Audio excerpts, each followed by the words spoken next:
Hi guys, I'm Phil Town from Rule 1 Investing, and today I want to talk about Charlie Munger's recent thoughts on cryptocurrency and what he had to say and what I have to say.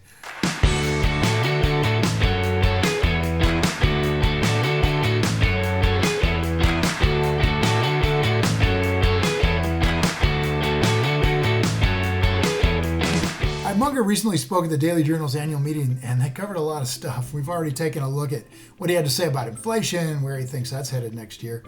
And now I want to see about what he had to say about cryptocurrency. So let's check that out right now.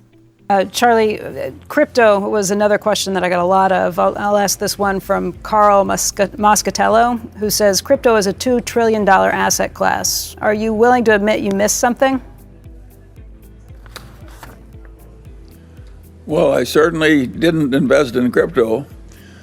I'm proud of the fact I've avoided it. It's like, some venereal disease or something. I just regard it as beneath contempt. Some people think it's modernity, and they welcome a currency that's so useful in extortions and kidnappings and so on, tax evasion. And of course the envy, everybody has to create his own new currency. And I think that's crazy too. So I'm not having any, I wish it had been banned immediately. And I admire the Chinese for banning it. I think they were right and we've been wrong to allow it.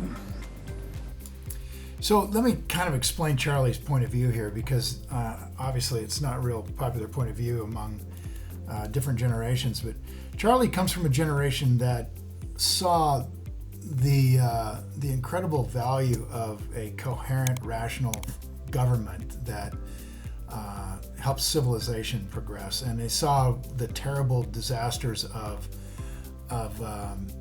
governments that didn't do that were virtually criminal enterprises like the Nazi Germany and so on. And so Charlie's coming from a place where the idea of having some extra governmental currency that allows people to be able to go around the government is, in his view, a problem of values and a problem of integrity. That is, a citizen of a country should be participating in that citizenship by using the currency, by paying taxes, by being an honest citizen. And Charlie holds very strongly to that, right? And today, of course, what we see is a different view. Many people, even in my generation, I'm a generation behind Charlie, have seen government be the problem. And I think Ronald Reagan said it, that if someone from the government comes along and says, I'm here to help, that you run as fast as you can. And obviously my generation had government lying to us to put us into a war in Vietnam, which killed a huge number of people needlessly, stupidly, based on lies and fear that shouldn't have existed. And I see the same thing today. We see presidents like Trump and Biden who just can't tell the truth to save their lives, and the same thing occurring all through all of the Congress. And such disastrous polarization, where really America's split down the middle, or split into two groups of people that can't talk to each other. They both think the other's the devil, and this is not civilization that Charlie understands. We're in another world. And that world looks at crypto and says, wow, there's a currency potential here that could be outside government control. And that's a really good reason for it to exist. Charlie's coming from a place where he's saying that's a really bad reason for it to exist. And China has already outlawed it for that specific reason, because it's outside government control. And the United States, in Charlie's opinion, should do the same thing. Get rid of it because it's outside government control and just encourages people to be rebellious or non-citizen behavior. So I would attribute a lot of this to the generation that fought World War II, which Charlie's and Warren's generation, and who still stand for those values, but have not really recognized that the governments that followed that have been, in large part, lying bastards and don't deserve our trust. And now, of course, Congress is one of the least trusted groups in the world in the United States. So I think that's a huge divide. And Charlie's probably right. Rationally and objectively, we shouldn't want to see the rise and encourage the rise of something that's extra governmental currency, if only because of your own self-protection. The moment that thing really becomes a challenge to the U.S. dollar, they're going to wipe it out, and as they've done in China. So yeah, I'd say if you don't trust government, there's a really good reason to be interested in crypto, and I don't think any of us much trust government anymore.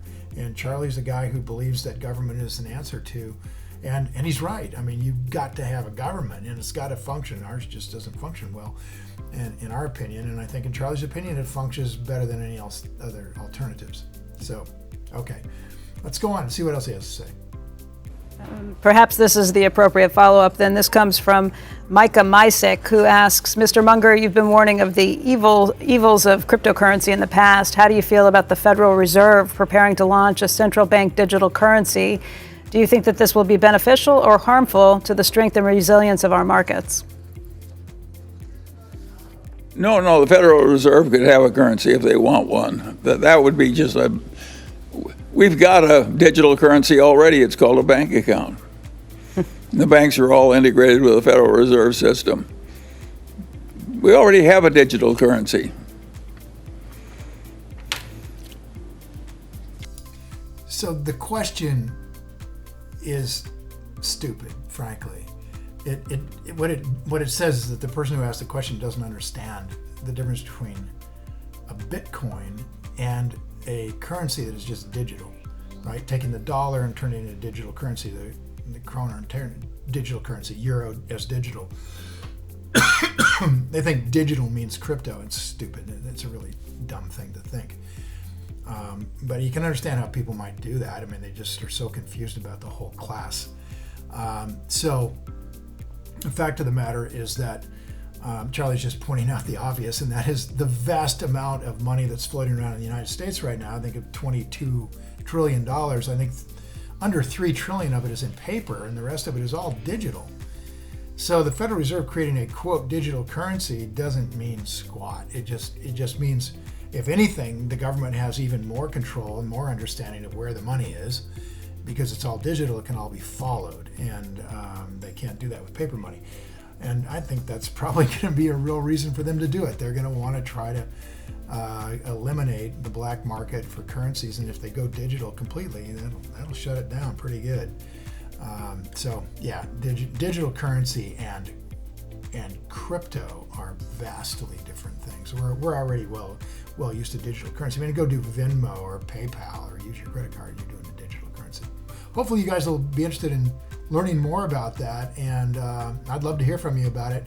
You know, what do you think about what Munger said about all of these things? Do you agree with what he said? And just leave a comment below with your answer. I'll be sure to follow up with you.